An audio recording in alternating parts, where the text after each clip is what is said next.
კატო საღამოები რადიო იმედზე.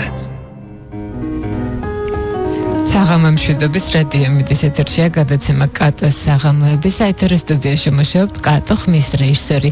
ნინა შალამბერიძე და ნიუზრუმში მუშაობს ნინა ზუმცროსი ქალიშვილი ქეთო. ესეთი არის ხოლმე ბედი რადიოში ხმის რეჟისორი ქალების შვილებისა. ერთი კარგი ბიჭის შესახებ უნდა ვილაპარაკოთ. ამ ბიჭის შესახებ ჩვენ ადრეც გქონია საუბარი რამდენიმე წლის წინ, როდესაც გადაცემა დავიწყეთ, მაგრამ მაშინ ცოტა მოკლემეტრაჟიანი გამოვიდა. სხვებთან ერთად გავაერთიანე და ძალიან გული დამწყდა, რომ უფრო ფართო გადაცემა არ მიბუძღვენი.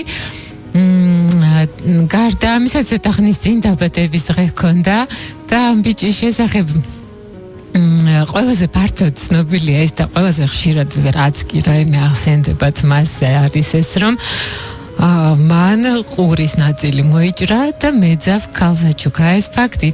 არის ფაქტი, რომელიც ჩრდილავს ძალიან ხშირად მის გენიას და ამის არის მისი ერთ-ერთი ბიოგრაფი ხალისობს, რომ თუ კი მაინც და მეც მხოლოდ ეს ფაქტი გაინტერესებთ, მაშინ პირდაპირ გადადით თავზე არლი და ნახავთ იქ მერე როგორ მოიჭრის ყურს. თუმცა სინამდვილეში ისევ ამ ბიოგრაფიის ზედაყრდნობით და ასევე სხვა კვლევებიდან გამომდინარე დგინდება, რომ მან თავად არ მოუჭრია. მიხდით უკვე დიდი ხანია ყველანი რო ჩვენა ამ კარგ ბიჭზე ძირფას ვინსენტ ვან გოგზე ვსაუბრობთ. მას თავად არ მოუჭრია ყური და მთლიანად ყურიც არ მოუჭრია. ყურის ბიბილო იყო, მე ხალისობდა პაპიე მასეთი ახალს გავიკეთებო და მასა და პოლ გოგენს შორის მოხდა რაღაც შელაპარაკება, მათ ჰქონდათ უსიამოვნება და ამ დროს ჩამოათალა ყურის ბიბილოს ნაწილი გოგენმა და რაკი ვან გოგს არ სურდა, რომ პოლ გოგენს რაიმე პრობლემები შექმნოდა პოლიციასთან, თქვა რომ მე თვითონ ვუქენი ეს ამბავი ჩემს თავსო და როგორც ავიანები ამბობენ, მას მერე რაც აი ყურის ბიბილოს ამბავი გავარკვიოთ, სიჯობია უკვე გადავიდეთ უფრო სხვა საინტერესო ამბებზე. რაც ყველაზე საინტერესოა, მართლა გაცილებით საინტერესო ვიდრე ეს ერთი ყურის ბიბილო. ეს ბიჭი, რომელსაც მხოლოდ 10 წლით შემოიფარგლება მისი შემოქმედება და ესეთ მცირე მონაკვეთში მან მოასწრო და 2100-ზე მეტი ნამუშევარი დატოვა და ამ ნამუშევრებს შორის არის 860 ფერწერული ტილო და მათი უმეტესი ნაწილი მისი ცხოვრების ბოლო 2 წლის მანძილზე არის შექმნილი საფრანგეთში, სადაც დასრულდება კიდეც მერე ეს ამბავი გადაცემის მესამე ნაწილში. და ეს ყველაფერი ეს ტილოები იქნებოდა საოცარი გაშმაგებით და გავეშებით მუშაობდა ის და იქნებოდა მთელი რამოდენიმე კვირის მანძილზე შეიძლება ყოველდღიურად მას ახალი და ახალი ტილო შეექმნა და თავისი ცხოვრების მანძილზე ამ ბიჭმა მხოლოდ ერთადერთი ნამუშევარი გაყიდა. დღევანდელი ექვივალენტით 200 ლარი მიიღო ამ ნამუშევარში და მისი ბარათში ერთ-ერთი მის უკანასკნელ ბარათში არის ესეთი სიტყვები, რომ რა ხეირია და რა სარგებელი ამ ყველაფერში, თუმცა სარგებელი აშკარადაც ხადი გახდა მისი გარდაცვალებიდან მხოლოდ 25 წლის შემდეგ. ეს იყო უაღრესად გულკეთილი ადამიანი, სავსე იყო სიყვარულით, როგორც და ეს არ იყო ადამიანი, როგორც ძალიან ხშირად წარმოუდგენიათო მისი ერთ-ერთი ბიოგრაფი წერს. პირიქით, ეს იყო ადამიანი არა მიზანთროპი, არამედ კაცი, რომელსაც ძალიან უყვარდა ადამიანები, უხვად გასცემდა სიყვარულს, სანაცვლოდაც უნდა და მიიღო ვინმესგან რაიმე გრძნობა, თუმცა უმეტეს შემთხვევაში მის მიმართ სანაცვლო გრძნობებს ძირითადად მხოლოდ მისი ძმა ძირფასი თეო უნაწილებდა მას და თავად ამბობდა ვინსენტ ვან გოგი შეიძლება სულში გიზგიზა კოცონი გენთოს და მაინც არავის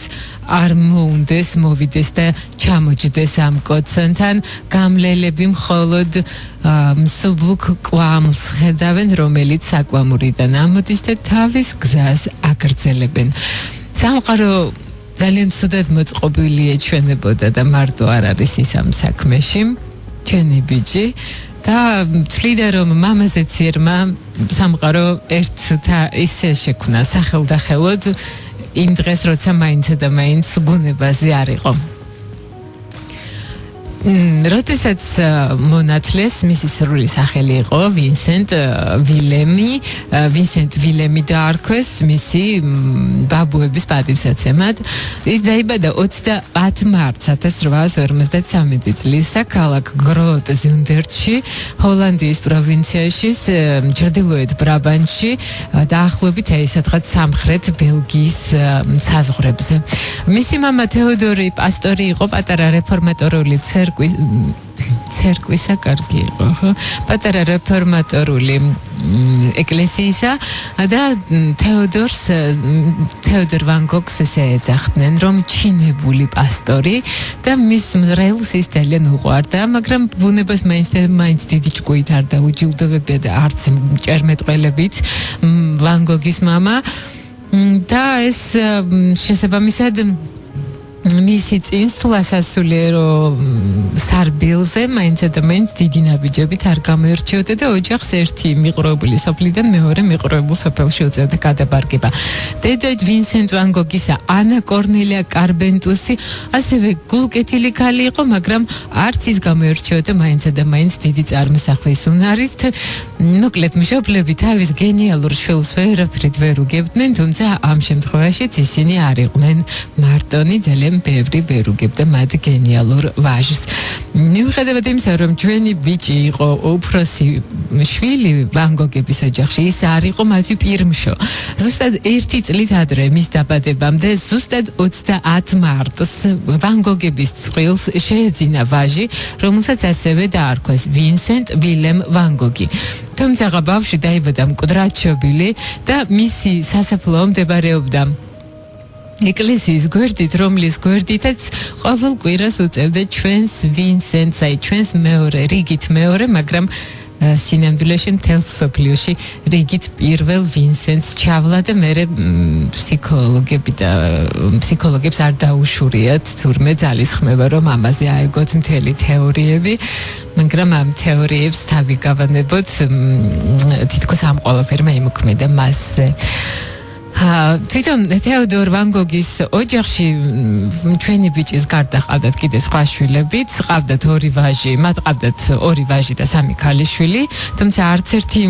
მათგანი არ ყოფილა ისეთი მნიშვნელოვანი და ისეთი ძვირფასი ვინსენტვისათვის, როგორიც მისი ძმა თეო, რომლის ცხოვრებაც ესე ტრაგიკულად გადაეჭდო და გადადუღაბდა მისი უფროსი ძმის ცხოვრებასთან და თეო ვან გოგის მხარდაჭერის გარეშე და თეო ვან გოგის თითქმის ზე ადამიანური სათუთი გულის გარეშე, რომელიც 4 წლით უმცროსი იყო ძმა ვინსენტზე, ჩვენი ბიჭის ხელოვნება და ცხოვრებაც საერთოდ ალბათ საქმეს შეხედული ხალხი ამბობს, არანაირად არ შედგებოდა და ჩვენ არ გვექნებოდა დღეს თუნდაც რა, მაგრამ მხოლოდ მზესუმზირები არ არის ეს ჩვენი კარგი ბიჭი ვინსენტ ვან გოგი. რაც შეეხება სხვა ნათესავებს, ნათესაობა მოვილიოთ, ბარემ ვინსენტს დიდძალი რაოდენობით ყავდა დეიდები, მამიდები, ბიძიები და ყველანი ისინი თითით საჩვენებელი და სამაგალითო მოქალაქეები იყვნენ. ბავშვობაში ჩვენი ბიჭი იყო ჟღალთმიანი, ჭორბლიანი და ძალიან მხიარული, უყვარდა ხოჭოების შეგროვება, ასევე აგროვებდა ჩიტების სარიელ ბუდეებს და არაჩვეულებრივი უნარი ჰქონდა ახალი და ახალი თამაშების მოგონებისა და მისი უმცროსი და-ძმა აღმერთებდა მის საზოგადოებას და ერთ-ერთი ესეთი განსაკუთრებით სასიამოვნო დღის შემდეგ მათ ესე საზეიმოდ მიართვეს საყვარელ ძმას ვარდების თაიგული, რომელიც მათი მამის ბაღში ისდებოდა. დანარჩენი ნინა მანიშნებს ცოტა ხანში გავაგრძელოთ. არ გამოტოვოთ კატოს საღამოები რადიო იმედზე. გრძელდება ჩვენი გადაცემა და ჩვენ ვაგრძელებთ საუბარს ვინსენტ ვან გოგის შესახებ. 12 წლის არის უკვე ჩვენი ბიჭი და პანსიონში გააგზავნეს სოფელ ზევენბერგენის პანსიონში, რომელიც 15 მილით იყო დაცილებული სახლიდან. მამა მიუხედავად იმისა, რომ ძლივობით გახონდა აბამდა თავს ოჯახის ხარჯებს, თავს მაინც დარწმუნებული იყო, რომ მისი ვაჟი მეტისმეტად გატლანქდა იმის გამო, რომ გროტ ზუნდერის გლეხის ბიჭებთან ურთიერთობდა. ეს განშორება ოჯახთან 12 წლის ასაკში არ იყო ადვილი ჩვენი ბიჭისთვის და ზევენბერგენში მისი სწავლის შესახებ ძალიან ცოტა რამ არის ცნობილი, თუმცა რომ დაბრუნდა შინ წიგნებზე იყო შეყვარებული, კითხვით იყო მონუსხული და ის მერე მთელი ცხოვრების მანძილზე კითხულობდა და ეს იყო უაღრესად ნაკითხი ადამიანი, თუმცა ჰქონდა უაღრესად უცნაური გემოვნება, შეიძლება და ყვარებოდა შექსპირი და ამავდროულად რაიმე მდარი ხარისხის ნაწარმოებზე თქვა, რომ ეს მსოფლიოს ერთ-ერთი საუკეთესო ნაწარმოებია და მის ბიოგრაფს უნდა ვენდოთ. მე რამოდენიმე ბიოგრაფია არსებობს მისი მოგეხსენებას, მაგრამ ერთმა განსაკუთრებით მომხიბლა და მიმიზიდა, ამიტომ ამ კაცს ვენდობით ჩვენ დღეს განსაკუთრებულად. ის წერს, რომ ამის მიზეზი მისთვის არამხოლოდ მხატვრული ნაწარმოების ღირსებას და ხარისხს ჰქონდა მნიშვნელობა, არამედ ასე მისთვის მნიშვნელოვანი იყო, საკმარისი იყო ის, რომ თუ კი იქ ვინმე საბრალო ადამიანის ბედზე იყო საუბარი, მას უკვე ეს ნაწარმოები მოსწონდა და მოხიბლული იყო ამ ნაწარმოებით. 16 წლის ასაკში სკოლიდან გამოდის და სავარაუდოდ ფინანსური პრობლემების და გამო და თავისი გავლენიანი ბიძის, რომელსაც ასევე ვინსენტი ჰქვია, მაგრამ შემოკლებით სენტს ეძახიან და ბიძია სენტი, ასე მოიხსენიებენ მას. მას ძალიან მარტივად უპოვეს ადგილი გუპილს სწორი გამოთქმა არის გუპილი და კომპანია. ეს იყო ძალიან ისეთი გალერეისეთი კონსერვატიული სახლი, რომელიც სპეციალიზირდებოდა ეს კარგად და მაღალი ხარისხით შესრულებულ რეპროდუქციებზე ცნობილი სურათებისა და პარიზული განყოფილება ასევე თანამედროვე მხატვრებთანაც თანამშრომლობდა და მათი ორიგინალებიც მოიპოვებოდა, მაგრამ მხოლოდ ტრადიციული მხატვრებისა. როდესაც ის მივიდა გუპილსა და კომპანიაში სამუშაო, დიდი ენთუზიაზმი გამოავლინა და არანაირი ისეთი თავისი ახირებული და უცნაური ხასიათი არ გამოუმჟღავნებია, რაც მე უკვე მთელი თავისი ცხოვრების მანძილზე მას გაჰყვება და ამის გამო ის ძალიან ხშირად მასხრა დასაგდები გახდება. სიამოვნებოდა სამუშაოსგან სიამოვნებას იღებდა, აშკარად წარმატებული იყო ამ ფირმაში, მოსწონდათ, თვალში მოუდიოდათ ფირმის მეპატრონეებსაც და დაახლოებით 3 წელი ცხოვრა ჰააგაში და მერე 3 წლის შემდგომ მოინახულა ის აქ თეომ და ძალიან მალე ძმებს შორის, იმ დროს ისინი იყვნენ 19 და 15 წლისანი, გაიბა მიმოწერა და ეს მიმოწერა მერე აღარც შეწყდა რა არასოდეს და შეინარჩუნა კიდეც მოგეხსენებათ თეო ვან გოგმა შეინარჩუნა თავისი ძმის ბარათები და ეს ბარათები კიდე საერთოდ ცალკე ხელოვნების ნიმუშია, მე მგონი მისი ბარათები და არა მხოლოდ მე მგონი. ხო, და რა ხდება ხა მაინც რომ არ დავჭეთ ამ ჰააგაში 20 წლის არის ჩვენი ვინსენტი და ბრწყინვალე რეკომენდაციები აქვს და გადადის ლონდონის განყოფილებაში ამ გუპილის კომპანიისა და არ უნდა დატოვება მას ჰოლანდიისა ენანებოდა ლონდონში გადაბარგება, მაგრამ თან წერდა რომ ძალიან სასარგებლო იქნება ჩემი ინგლისურისათვის, რომელიც მე მეტნაკლებად მესმის, მაგრამ რომელზეც ისე ვერ ვლაპარაკობ, როგორც ვისურვებდი. აქ მან ოთახი დაიქირავა ფრანგი დაქვრივებული მადამ ლუაიეს სახლში, სადაც პატარა პანსიონი ჰქონდა ამ ქალს და ძალიან მალე მისი ქალიშვილი ურსულა შემოეყვარა და მე იქიდან ლონდონიდან უკვე შინ გზავნის ბარათებს, რომ აი რა ხდება ლონდონში და როგორი კარგია ლონდონში და რომ ცილინდრით შეიძინა, იმიტომ რომ აბა ცილინდრის garaში როგორ იქნება ლონდონშიო, მას უყვარს ურსულა და გულწრფელად შეერა რომ ურსულაც არ არის გულგრილი მის მიმართ, მაგრამ მე გაირკვევა რომ ურსულამ წარე უარს ტკიცავს ჩვენს ბიჭს და ძალიან მძიმედ გადაიტანს ეს ჩვენი ბიჭი იმას, რომ თურმე ურსულას გეგმებში ვინსენტ ვან გოგის შეყვარება და მისი ცოლობა საერთოდ არ შედიოდა. ვიღაცა შეიძლება ეს მოეჩვენოს, რომ ძალიან სასაცილოა, მით უფრო ჩვენ დროში, მაგრამ ესეთი იყო ეს ჩვენი ბიჭი, იმიტომ რომ ის ხო არ იყო ჩვეულებრივი ბიჭი და აი რა კი არა ჩვეულებრივი იყო, იმიტომაც ლაპარაკობთ მასზე ჩვენ დღეს. ამის შემდგომ ის გადავიდა სხვა კვარტალში საცხოვრებლად, გამოიცვალა საცხოვრებელი. ძალიან იშვიათად ხედავდა ვინმეს არავისთან არ ურთიერთობდა, იშვიათად თუ მოჰკიდებდა კალამს ხელს და როდესაც ბარათებს წერდა, ეს ბარათები იყო სავსე ციტატებით ბიბლიიდან, ან რომ რაღაც მელანქოლიური პოეზიით იყო გადავსებული იმ პოეტის სტრიქონებით, რომელსაც იმ პერიოდისთვის ის კითხულობდა და დადგა დრო, რომ მისი მშობლები უკვე ძალიან შეაწუხა მისმა მდგომარეობამ, შეფიქრიანდნენ ამ ბარათების გამო, შეფიქრიანდნენ უცნაური ტექსტების გამო ბარათებისაში და მისმა მშობლებმა სასწრაფოდ ლონდონში აფრინეს ბიძია სენტი, ეს ცნობილი ბიძია სენტი, რომელიც ყველაფერს აგვარებდა და პარიზულ განყოფილებაში გადაიყვანა ბიძია სენტმა ჩვენი ბიჭი სამუშაოდ და ის როდესაც მიდიოდა და ტოვებდა ლონდონს, ის უკვე ხვდებოდა რომ ოჯახის წევრებიც და მისი დამსაქმებლებიც უკვე ძალიან ალმაცერად უყურებდნენ მას და უცნაურიაო უკვე ძალიან ხშირად ამბობდნენ მასზე და ერთ-ერთი თავისი ბარათი, როდესაც ის გადადიოდა ლონდონიდან უკვე პარიზში საცხოვრებლად, მან დაასრულა ერნესტ რენანის ციტატით ადამიანი ამ სამყაროში იმისთვის არ არის მხოლოდ რომ ბედნიერი იყოს, ის აქ იმისთვის არის, რათა საზოგადოების დახმარებით დიადი საქმეები ჩაიდინოს და მიაღწიოს კეთილშობილებას და დადგეს იმ უხამსობასა და უგვანობაზე მაღლა, რომლითაც სავსეა თითქმის ყველა ინდივიდის ცხოვრება. პარიზში რელიგიური განწყობა უფრო და უფრო გაუმძაფრდა. თეო, რომელიც იმ დროისათვის უკვე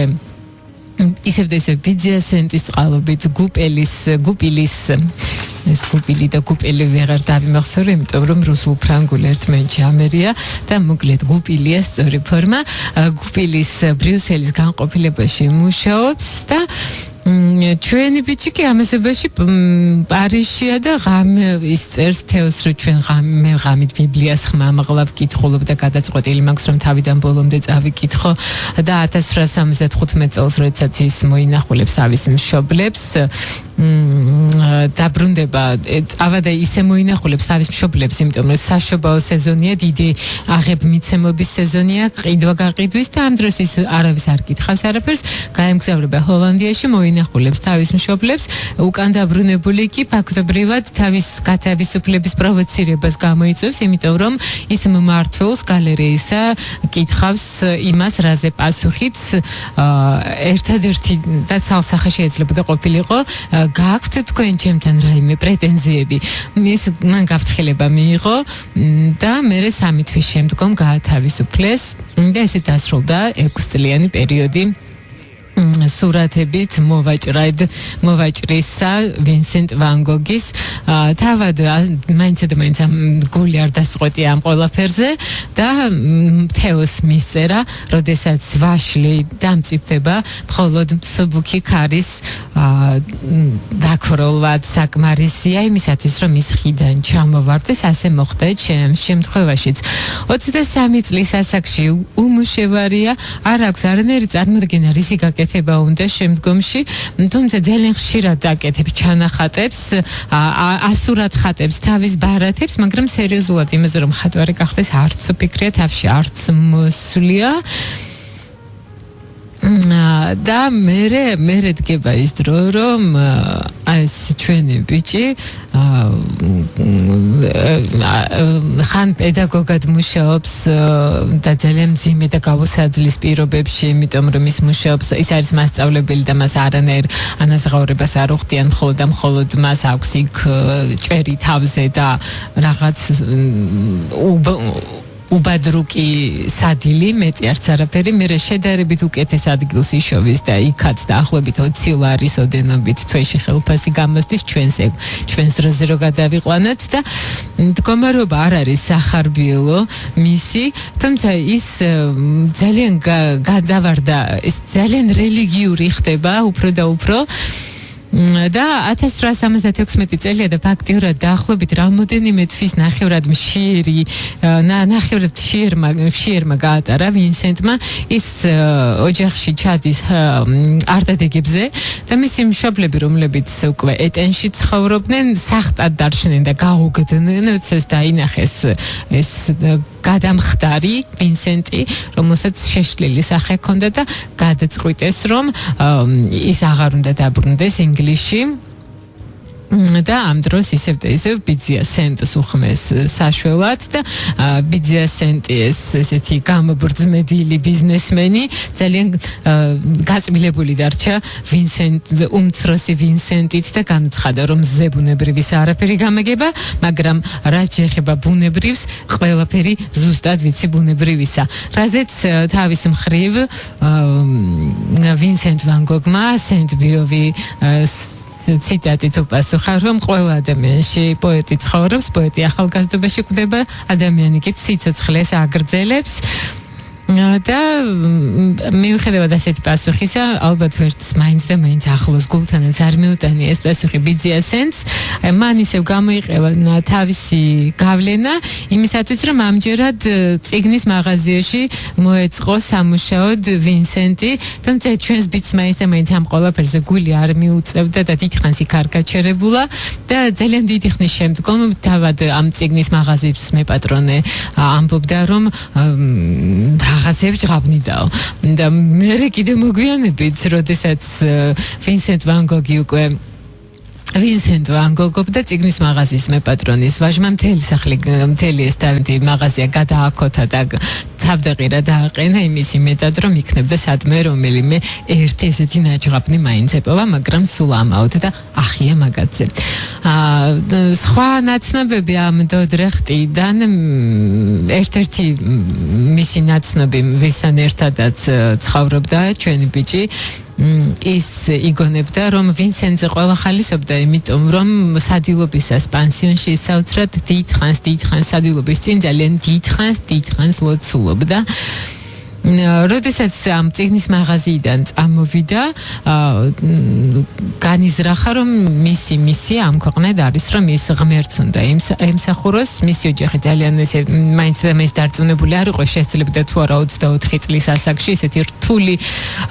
მეცნიერებების ათვისებას მათი ვაჟი, რომელთა ათვისებაც საჭირო იყო იმისათვის, რომ ის სასულიერო პირი დამდგარ იყო, მაგრამ მიუხედავად ამისა, მათ მხარი დაუჭირეს მის ამ სურვილს და გადაწყვიტეს, რომ ის ამსტერდამში ისწავლიდა და იცხოვრებდა თავის ბიძია იოჰანესთან, რომელიც ადმირალი იყო. მოგახსენეთ უკვე ისედაც, რომ ბიძიები, დეიდები, მამიდები იმდენი ყავდა, რომ გაეჩუქებინა კიდეც შეეძლო და მაინც ბევრი დარჩებოდა. ოჯახმა დაეკირავა პედაგოგი მენდეს და კოსტა, ბრწყინვალე მეცნიერი, რომელიც სულ რამოდენიმე წლით იყო უფროსი ვინსენტზე და ვინსენტმა დაიწყო ლათინურისა და ბერძნული შესწავლა იმისათვის, რომ გამოცდებისათვის მომზადებულიყო საღვთისმეტყველო სკოლის გამოცდებისთვის მომზადებულიყო. ეს ორი ახალგაზრდა ადამიანი ძალიან კარგად, ამ ორმა ახალგაზრდა ადამიანმა კარგად გაუგო ერთმანეთს, ჰქონდათ არაჩვეულებრივი ურთიერთობა და აი მათ ურთიერთობაში იყო ერთი ძალიან საინტერესო რამ. და კოსტა, რომელიც თავის მოწაფეს ამზადებდა ქრისტიანული იმისათვის, რომ ის გამხდარიყო ქრისტიანი სასულიერო პირი, თავად ეს ჩვენი კარგი ბიჭი და კოსტა ებრაელი იყო. ისევე როგორც ის კარგი ბიჭი, ვისაც იესო ერქვა. ვინსენტი ძალიან გულმოდგინედ მეცადინეობდა, მაგრამ მის ეს ყველა მცდელობა იყო განწირული იმ დაკოსტა იგონებდა მე რომ ძალიან მალე ბერძნულმა ზმნებმა აავსეს მოთმინება ვინსენტ ვან გოგისა და მე მახსენდება უნივერსიტეტშიც ჩვენ ბერძნულს გვასწავლდნენ ამ კანკლედობებმა როგორ აავსეს ჩვენი მოთმინების ფიალაც და მოკლედ ამ ყველაფერზე მან ხელი ჩაიქნია და თქვა რომ ეს არ ამგონია რომ მაინც და მაინც ის იყოს რაც მე ესე და მაინცა და მაინც მე საჭიროება და ვინსენტი გრძნობდა რომ არ ვიცი ეს დაკოსტას მოგონებებიდან არის ცნობილი რომ ის ძალიან ხშირად ფიზიკურად ძალადობდა საკუთარ თავზე ეს არც სწორად ითქმის თუ არა მაგრამ ნუ აი რაღაც ესე იყო ღამე ამდგარად და დაკოსტას ვამბობდა როგორ ირტყამდა ის ჯოხს ზურგზე ან როგორ ისჯიდა თავს და როგორ გადიოდა ყინვაში და სადღაც ესე იცინებდა სიცივეში და არაშინ როცა ამისი არანაირი აუცილებლობა და საჭიროება არ ჰქონდა ერთი წელი ეწვალა ის აი ლათინურს და მე ეცადა რომ ჩაებერებინა გამოცდები დამავიწყდა ქართულად რა რქვა მას და არც ლათინური და არც ბერძნული ფიქრობდა ის ვინსენტ ვან გოგი მას არ მისცემდა იმ აუცილებელ ცოდნას რომელიც მას იმისათვის საჭიროებოდა რომ ენუგეშებინა ადამიანები და აგვისტოში 1878 წლის და ის 25 წლის არის და ის დაიწყო ესეთი მისიონერულ სკოლაში ბრიუსელში დაიწყო სწავლა და ანუ მას აკაცნობინებს რომ თუ მას მეთ კარგად არ მოიქცეოდა მას არანაირ მისიას არ მისცემდნენ საერთოდ არანაირ მისიონერულ სამუშაოზე საუბარი ზედმეტი იყო და ის კარგად არ მოქცეულა ერთ-ერთი მისი თანაკურსელი ამბობდა რომ გრამატიკის გაკვეთილზე როდესაც ვინსენტს კითხეს რომ რომელ ბრუნვაში არის მოხსენიებული ესა და სიტყვა მან მიუგო ოსერ ჩემთვის ეს აბსოლუტურად სულ ერთია და როდესაც დასრულდა სწავლების პერიოდი მას თავისთავად ცხადია არანაირი მისი არ შესთავაზეს მაგრამ თავისი ოჯახის დახმარებით მამამ გაუწია დახმარება ის ესე დამოუკიდებლად გაემგზავრა მისით ერთ ძალიან უბადრო სოფელში ბორინაში ეს იყო ქვანახშირის მომპოვებელი ქვანახშირის მოიპოვებდნენ ამ რეგიონში და ეს იყო ძალიან ძიმე ცხოვრება იქაური ადამიანებისთვისაც და მას ძალიან ახლოს მიჰქონდა გულთან ეს ყველაფერი ნინა მანიშნებს ჩვენ უკვე უნდა დავამთავროთ საუბარი და ამ ბიჭზე საუბრის გაგრძელება სულ გინდა და ამიტომ მომდევნო ნაწილს საშქაროდ პარიზში უნდა გადავინაცვლოთ იქ გავიცნოთ პარიზელი მხატვრები და მე თავიც მოვიკლოთ არ გამოტოვოთ კატოს საღამოები რადიო იმედზე გრძელდება ჩვენი გადაცემა და ჩვენ ვაგრძელებთ საუბარს ვინსენტ ვან გოგის შესახებ. ვინსენტ ვან გოგი ჩადის პარიზში, არის 32 წლის, 1886 წელია თეო ამ დროს. თეო ვან გოგი 28 წლისაა, თუმცა მიუხედავად მათი ასაკობრივი განსხვავებისა ის რომ ვინსენტი არის უფროსი და თეო არის უმცროსი, მათ უკვე დიდი ხანია გაცვლილი აქვთ როლები და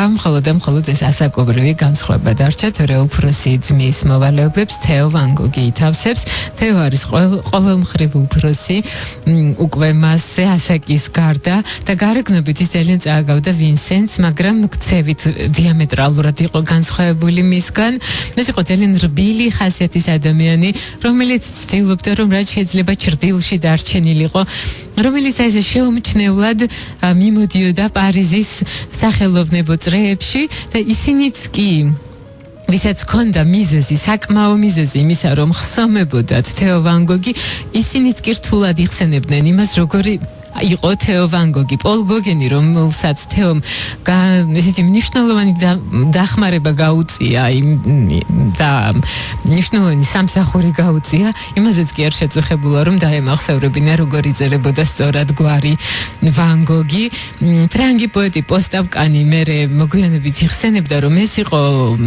კერათმიანი, ფერფრთალი კაცი, ძალიან მელანქოლიური და ხელში ისე ეჭირა ტილოები, როგორც ღატაკებს უჭირავთ ხელში თავიანთი თიხის ჯამები და ის ღრმად იყო დარწმუნებული თანამედროვე ხელოვნების მნიშვნელობაში და ეს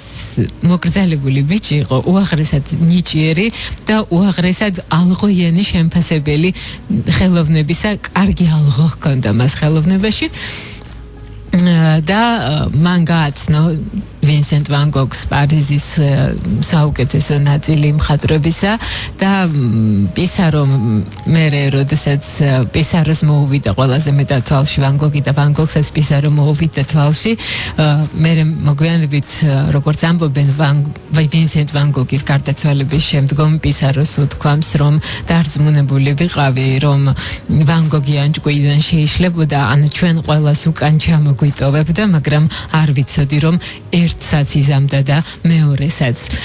აქ ტულუზ-ლოტრეკთანაც კარგი ურთიერთობა გააბა ჩვენმა ბიჭმა, მაგრამ ამ ურთიერთობებზე საუბრის დრო არ გვაქვს ჩვენ და ეს კარგი ბიჭი ტულუზელი გრაფების შთამომავალი, რომელიც თავის თავზე ხალისობდა, რომ ცოტა გრძელი ფეხები რომ მქონოდა მხატვარი არასოდეს არ გამოვიდოდიო, იმ ასაკში გარდაიცვალა რა ასაკშიც ჩვენმა ბიჭმა ვინსენტ ვან გოგმა თავი მოიკლა. 37 წლისანი იყვნენ ისინი ორივენი. და ჩვენ ვუახლოვდებით აი ამ ამბავს ვან გოგი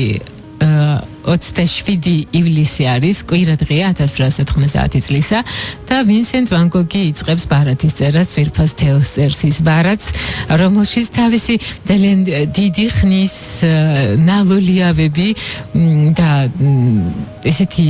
დიდი ხნის ნაფიქრი ამ აზრი კიდევ ერთხელ გაიმეორა რომ ჩემი მეშვეობით შენ რეალურად მონაწილეობდი ძვირფასო თეო ძალიან ბევრი ჩემი ნამუშევრის შექმნაში, რომელიც თავის აუმღრებლობას და სიმშვიდეს კატასტროფის შემთხვევაშიც კი შეინარჩუნებენ. რაც შეეხება ჩემს საკუთარ მუშაობას, მე სონში ჩამოვედი ჩემს ცხოვრებას, ჩემი სამუშაოს გამო და ჩემი გონება სანახევროდ დაზიანდა ამის გამო. ეს არაფერია, მაგრამ რა სარგებელი და რა ხეირი ამისგან. ბარათი მას არ დაუმთავრებია, ჯიბეში ჩაიდო, გამოვიდა სასტუმროდან, სადაც იდგა და წავიდა პურის ყანისკენ, თან წაიღო რევოლვერი და მოლბერტი. შესაძლოა ასკუნიან რომ ბოლომდე არ ჰქონდა გადაწყვეტილი ამ რევოლვერს უფრო გამოიყენებოდა თუ მოლბერტს ეს უკვე ძვირფასი ვინსენტის გარდა დანამდვილებით არავინ არ იცის. და თავად მას სჯეროდა, სანამ გავისვრით ამ რევოლვერს, თავად მას სჯეროდა, რომ ცხოვრება უსასრულოა, ოდესღაც წერდა ის ითვლებოდა, რომ დედამიწა ბრტყელია, მაგრამ ეს ფაქტი ასე არის დღემდე პარიზიდან ანიერამდე მიწა ბრტყელია, მაგრამ ეს ფაქტი ხომ არ უშლის იმას ხელს, რომ ის სფეროზე, რომ დედამიწა სფეროსებრი იყოს და ამას დღესდღეობით არავინ არ უარყოფს და ჩვენ ჯერ კიდევ გვჯერა, რომ ჩვენი ცხოვრება არის სიბრტყე, რომ ჩვენი ცხოვრება არის ბრტყელი და მხოლოდ ეს არის მანძილი დაბადებიდან სიკვდილამდე, თუმცა არსებობს იმის ალბათობა, რომ ცხოვრება შეიძლება სფეროსებრი იყოს და გაცილებით ვრცელი იყოს და გაცილებით მეც მოიცავდეს ვიდრე ჩვენი ნახევარ სფერო, რომელზეც და ჩვენ ამაზე წარმოდგენა არ გვქონდეს. თავის სხვა ბარათში ის წერდა რომ ალბათ კოლერა ათაშანგი ჭლექი და კიბო სხვა არაფერია თუ არა საშიმი მოსვლისა და მოგზაურობის საშუალებები იგივე საქმე რომ აკისრიათ რაც მატარებლებს ომბინიუსებს და გემებს დედამიწაზე ხოლო ბუნებრივი სიკვდილი ფეხით სიარულია და სხვა არაფერი ფეხით შემოვლაა ცხოვრების აი ფეხით გავლა მგზავრობის და სხვა არაფერი მან გადაწყვიტა რომ ფეხით არ გაელო ეს გზა და როდესაც გამოვიდა სასტუმროდან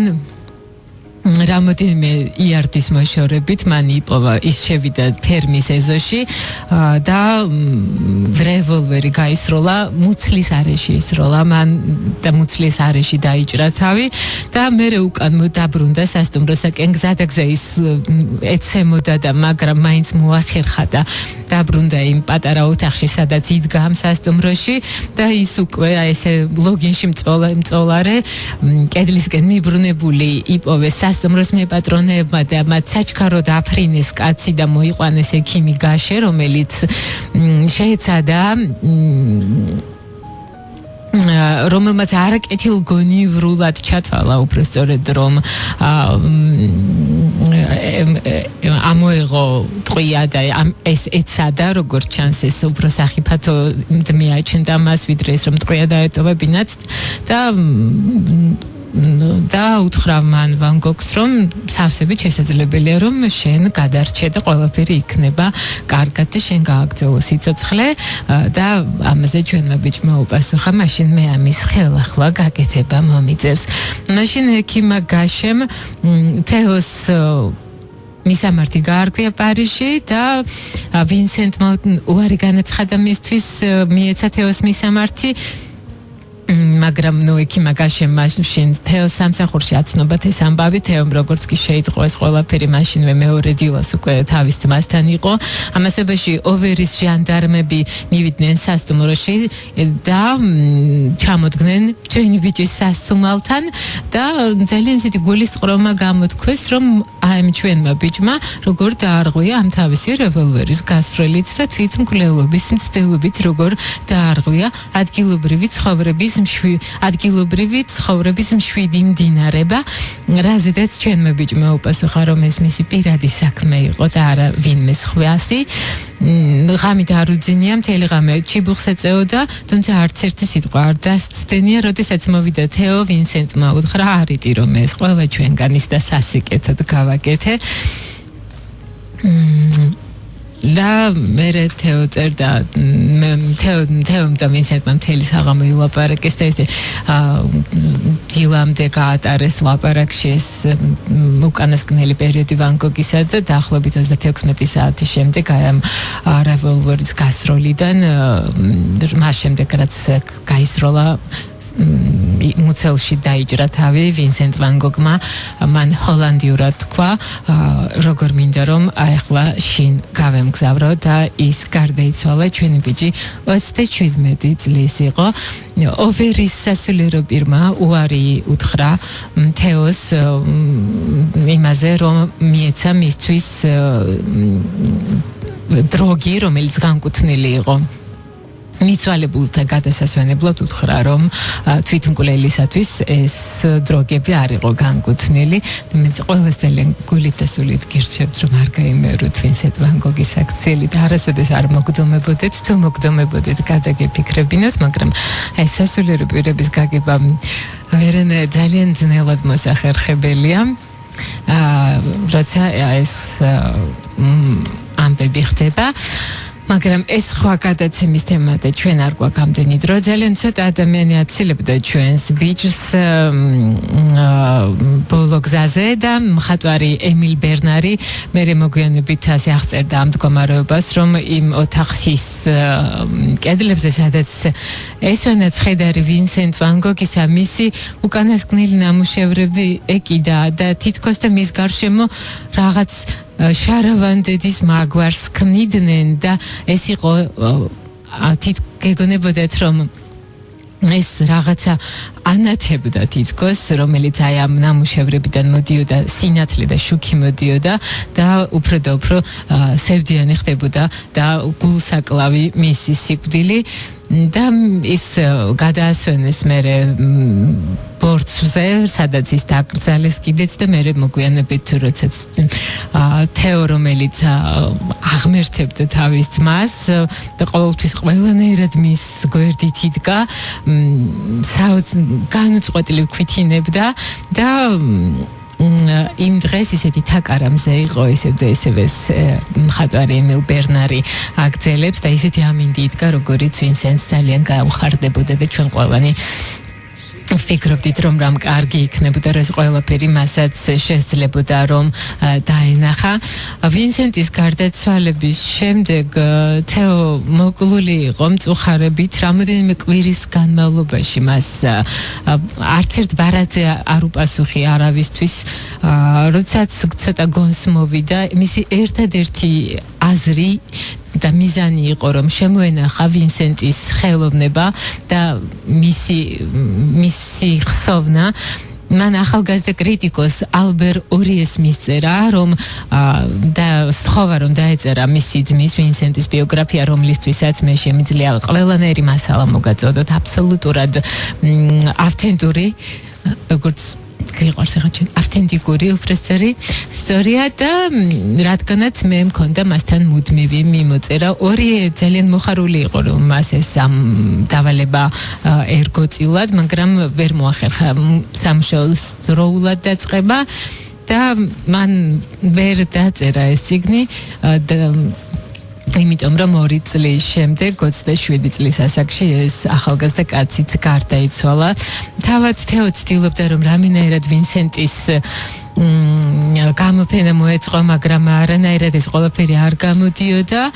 და მე ცოტა ხანში ჩვენი ეს კარგი ბიჭი ძვირფასი თეოც ჭკუიდან შეირყა და თვითონ ესე შეპყრობილი იყო იმით რომ როგორმე რამენაირად გაეკეთებინა ის რომ აი სადმე მაინც გამოეფინა თავისი ძმის ნამუშევრები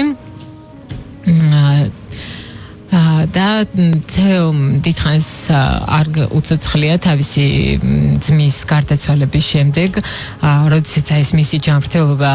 მეტად შეირყა და ის უკვე მისი ფსიქიკური მდგომარეობა ისეთი იყო რომ უკვე მისი იზოლირებაც კი გახდა საჭირო. მერე გარკვეული დროის მერე ის ცოტა მომჯობინდა და ცოლმა ის ჰოლანდიაში წაიყვანა, სადაც ის ძალიან ღრმა დეპრესიაში ჩავარდა და ფაქტობრივად არაფერზე აღარ რეაგირებდა და ექიმმა იფიქრა რომ იქნებ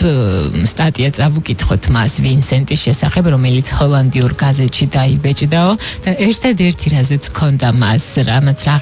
რაღაც ყურადღების გამონათება გამოიწვია, ეს იყო ვინსენტის სახელის გაგონება და სხვა არაფერი. თეო ვან გოგი გარდაიცვალა 25 იანვარის 1891 წლისა. 6 თვეც არ იყო გასული ვინსენტის გარდაცვალებიდან ამ დროს და თეო ვან გოგი იყო 33 წლის და შეეხება მისი გარდაცვალების მიზეზს, ექიმებმა უბრალოდ აღნიშნეს, რომ თეოს ჰქონდა ესეთი ძალიან თეოს მეტად და სტრესის გამო ეს დაძაბულობა ვერ მოუხსნეს და რომ ეს იყო და რომ მისი ცხოვრება ზოგადად სავსე იყო ემოციური სტრესებით. ამ ორივე ბიჭის ცხოვრება სავსე იყო ემოციური სტრესებით. ექიმები დღემდე ცდილობენ გაარკვიონ და არის სხვადასხვა ვერსიები, რომ არ მინდა ჩამოვთვალო ამ დაავადებების სახელები. იქნებდა რომელიმე ჩვენგანს გვჭირს და სულ არ გვსიამოვნებს რომ ჩვენს დაავადებებზე ილაპარაკონ, თუმცა ავად ყოფნის უფლება ყველას აქვს და ავად მყოფობაში სამარცხვინო არაფერია. მთავარია თუ კი არსებობენ ადამიანები, რომლებიც შენ გამოჯამრთელებას დღესასწაულივით ელიან და თეო ვან გოგის ცოლმა მერე წლების შემდგომ გადაასვენა თეო ვან გოგის ნეშტი მისი ძმის ვინსენტ ვან გოგის გვერდით და რაც შეეხება თვითონ ბიჭებს, ისინი არიან დაუვიწყარები და განუყრელები ისევე როგორც აი ეს ცნობილი ვინსენტ ვან გოგის ნამუშევარი წაღები და ავიენები. იმასაც კი ამბობენ რომ თითქოს ერთი წაღი რომელიც ცოტა უფრო მოჩალაჩულია ეს თავად ვინსენტია, ხოლო მეორე წაღი თეო, მაგრამ ეს ავიენები ამბობენ. სინამდვილეში რა უნდა ჩვენს ვინსენტს ალბათ თან როცა ესეთი კარგი ბიჭები ხატავენ, ალბათ ისინი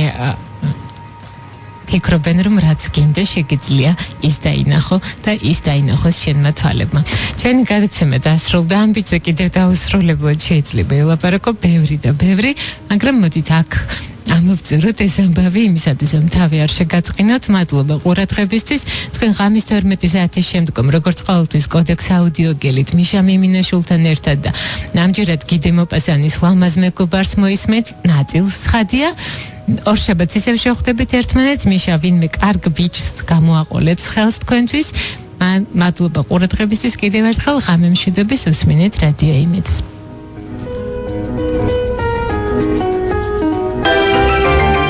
არ გამოტოვოთ კატოს საღამოები რადიო იმედზე.